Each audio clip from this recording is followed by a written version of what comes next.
வெக்கம் விட்டு ஆசையில தொட்டு புட்டேன் நெஞ்சுக்குள்ள ஜல்லிக்கட்டு புடிவாரமானே ஒரு கடிவாளம் போட்டேன் மலை நாட்டு தேனே ஒன்ன மடி மேல சாச்சேன்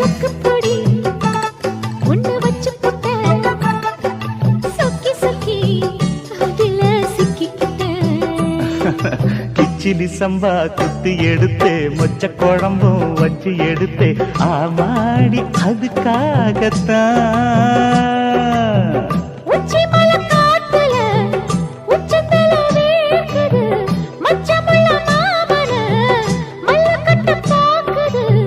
பக்கம் வந்து வருது பகவா